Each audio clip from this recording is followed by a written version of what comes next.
Hello folks, Fuzz here and welcome back once more to Grim Dawn. This is part 5 of our Let's Play series. So if you enjoy this episode, as always guys, please do go ahead and leave a like and maybe a comment as well if you're feeling ever so generous. Let me know what you think of this video. So we're going to pick up exactly where we left off in the last episode, which was we've got this bunch of quests over on the right hand side, and we're just going to head back to the latest rift portal that we encountered, which is the Whitemire Rift. And we're just going to continue on basically exploring the landscapes here and levelling up our character. So we're level 9 already.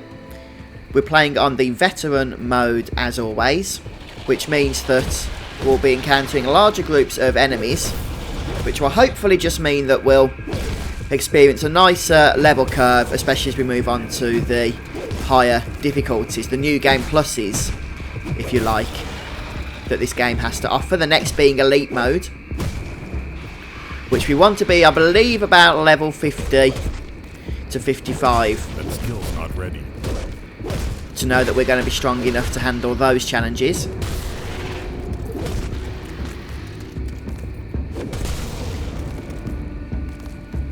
So we're just going to kill everything that's in sight, and we should be hitting level 10 soon, which will allow us to just continue spending our skill points. We'll be learning a new ability that will enhance our primal strike attack, which is our only skill that we're actually using in terms of attacking at the moment, apart from our auto attack of course.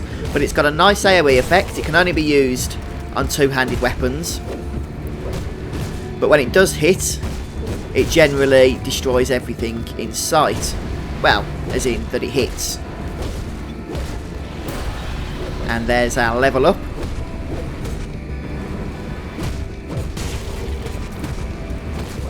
So we'll take care of these few stragglers here, and then have a look at seeing what we can get from this level. One more enemy. Take a nice primal strike. So at level 10 we can select our next class if we so wish, but I'm just going to continue on pumping points into our Shaman class here. And one more point will allow us to unlock the Thunderous Strike ability. So we're going to go ahead and learn that. It's only a 1 out of 1 attack, but basically it boosts up our Primal Strike ability, which is what we wanted. So I'm just going to quickly read that. It gives us 75%, minus 75% weapon damage. So it does take some damage off, but it does also reduce the cost of Primal Strike, as well as the cooldown, and it also boosts the stun duration as well. So it is a good modifier to have on, obviously, or they wouldn't include it in the tree. But we're just going to continue learning these abilities for the Primal Strike skill as we move along into spending our points.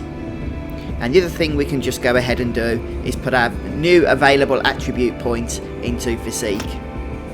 Just like that. So now we should be able to cast Primal Strike a little bit more often than we have been. And we can see there's a star on the map indicating that a quest is nearby.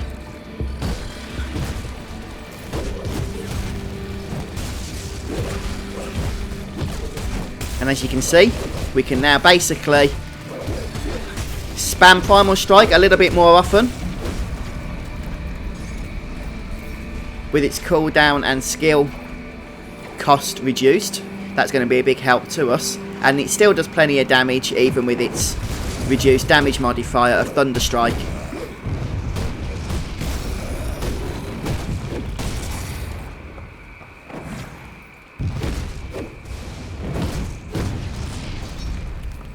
So I have seen that star. I'm just trying to clear the way before we do go ahead and attack that guy though, in case we need to kite it around a little bit. So this is Julius.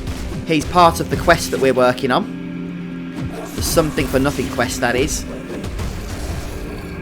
So I do know there's some food we can go and eat, which is why I haven't eaten it yet, because we could do with healing up throughout this battle really. Just throw a potion on first of all.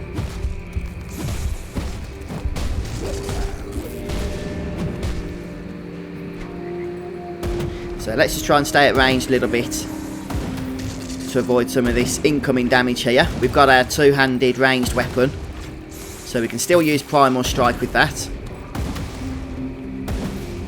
I'm out of ammo. Go ahead and eat our food.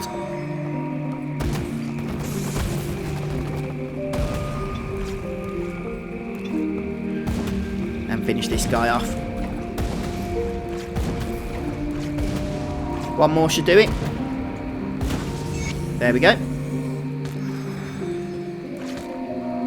And we'll just see what's in his loot orb here. A couple of magic items, probably nothing too exciting for us at the moment.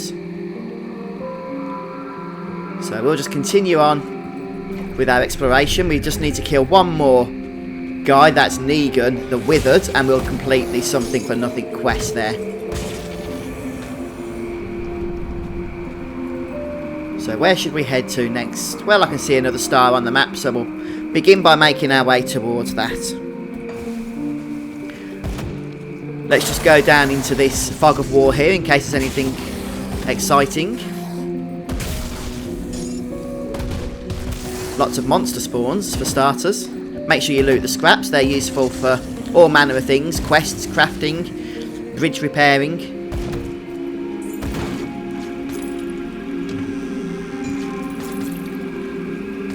Any more chests for us to loot here? Doesn't seem to be the case. So we'll head on over now to this quest marker. And it's Milton Heart. So this is a sister's gift quest even, is the quest that this guy's part of. So again, we'll just stay at range, kite him around, and hit him with Primal Strike using our rifle. Or shotgun. My energy is low. Can we avoid using a mana potion here, or an energy potion?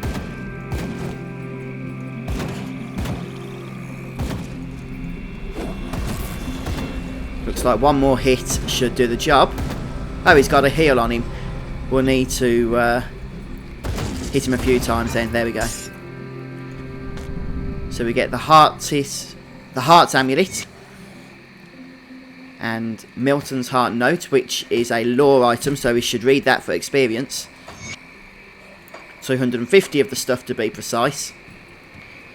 And we'll see what's down in these other nooks and crannies here.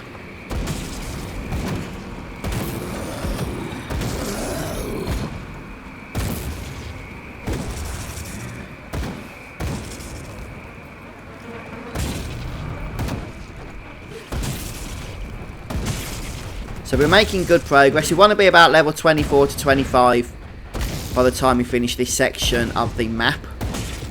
So that's all of this up here. Act 1, I guess you could call it, if you were speaking in Diablo terms. Although it's more seamless in this game. The acts are all connected into one big open world.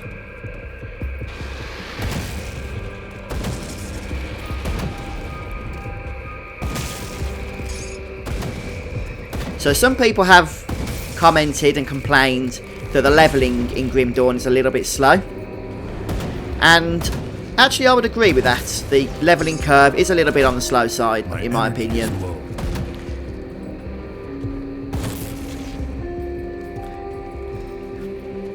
It's probably not a game where many people are going to amass many high level characters.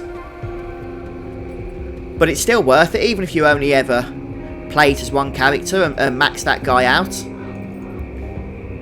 So we've got another quest here.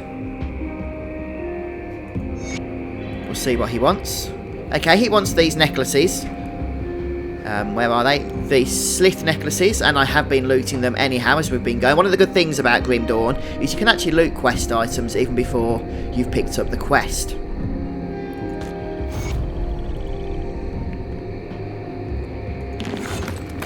So that's why, you know, it's worth exploring everywhere, or we would not have seen that guy. And I think he gave us a ring, which is equipped automatically for us. 10% damage to beastkin enemies, and some improved energy regeneration and resistances. So not too shabby there.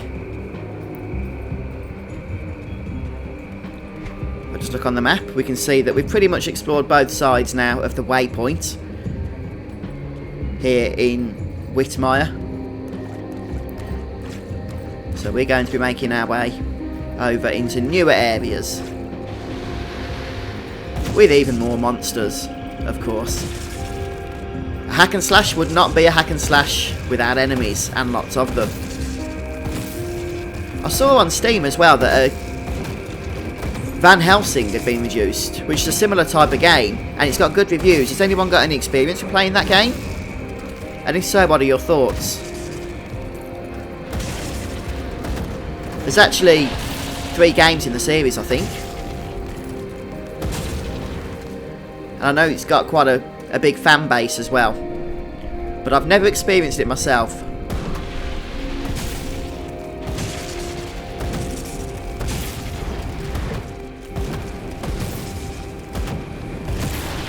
Don't have enough energy.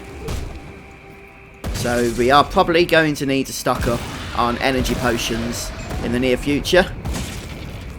Since even with our reduced enemy cost, the spell that we're using does take its toll.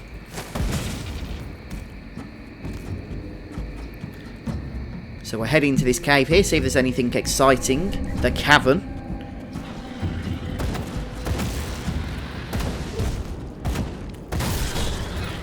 Even if there's no quest items or baddies to kill in this place, the experience we're going to get itself is never going to be put to waste.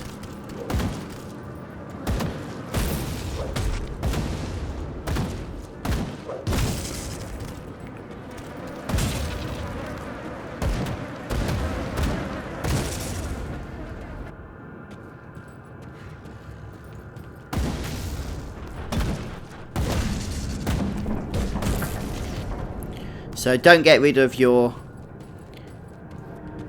components that you loot, like chip claws and that. They're always going to be useful for something. If your bags start to get full, don't forget you can just head over to the stash in town and drop all that good stuff off.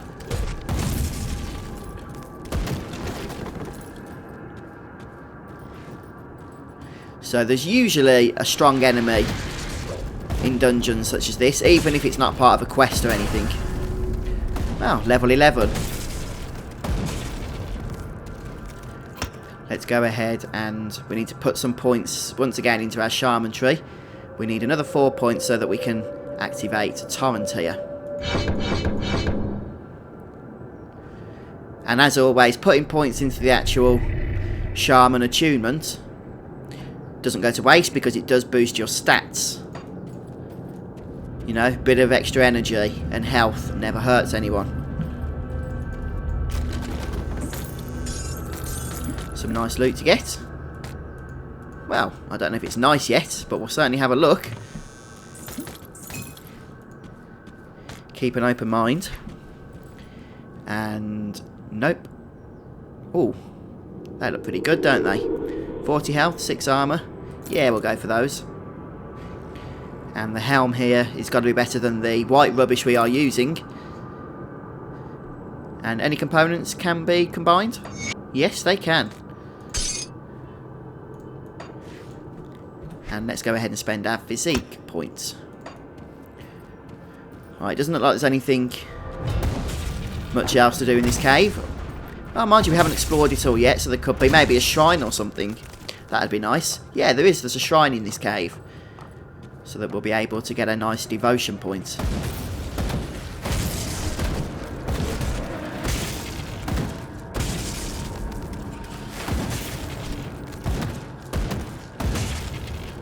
So this is a shrine where we're going to have to cleanse the enemies from around it first. As I've mentioned before, the shrines in this game usually have some kind of objective that needs to be fulfilled before you can actually get the devotion point from them. So occasionally you won't have to do anything, you can just click them.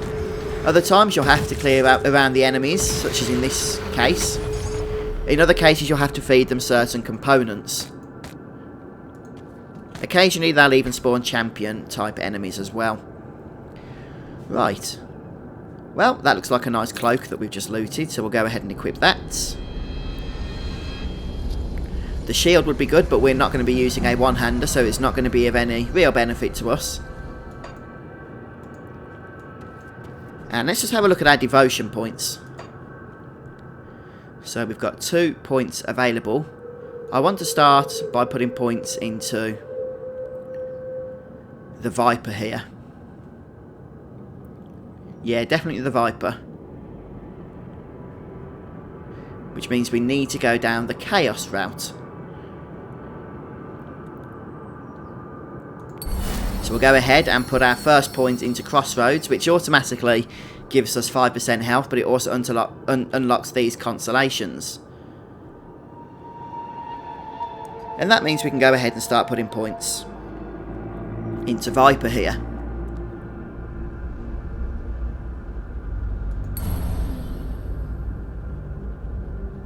Okay, so we'll max this out and then we'll start exploring in other places.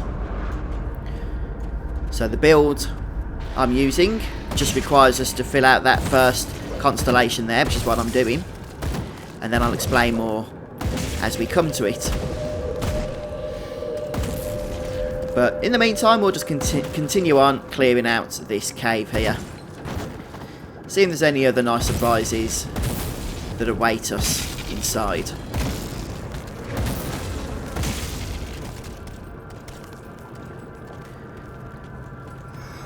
This game is a definite game that requires exploration. Even though it's all fairly linear, in all honesty. It's not like a massive open world or anything like that. Okay, they're pretty decent. We are just starting to run out of inventory space though, so we're going to have to take a cell trip back in town.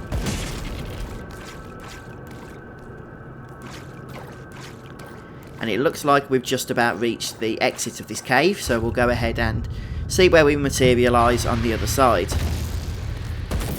Looks like we've got some friends waiting for us here, so we'll take care of those. A couple of shaman here which like to resurrect their friends, so we'll go ahead and kill those. And one over here.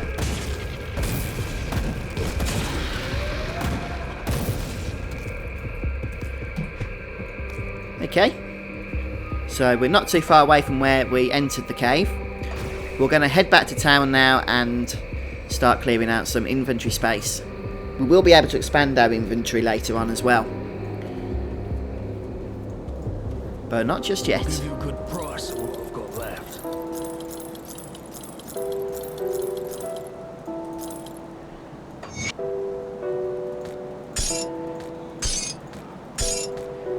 Okay, and I guess we can go ahead and just speak to the people that will allow us to hand any quests in for them while we're here. Scrap. Perfect. Well, good news is I got the water pumping again. The only problem is it smells since I've cleared out a den of slith ages ago. This key will open the cellar in the shack behind me, right by that accursed rift gate. Right, okay, so we've got a quest to do around here, which is interesting. We need to go back to Sybil Hart, though. So Sybil must be hanging around in here. Yes, there she is.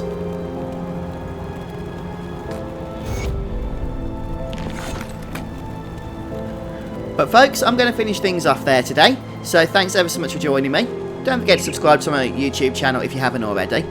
And a little bit of information for you is if you go ahead and like my Facebook page, the link's in the description, then I do post updates on that as to what I'm doing in terms of content and whatnot at the moment.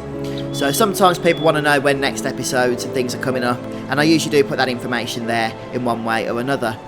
But thanks for joining me, guys. I appreciate you being along with me on this journey, and we'll pick up again soon for more Grim Dawn. Take care, guys. Bye for now.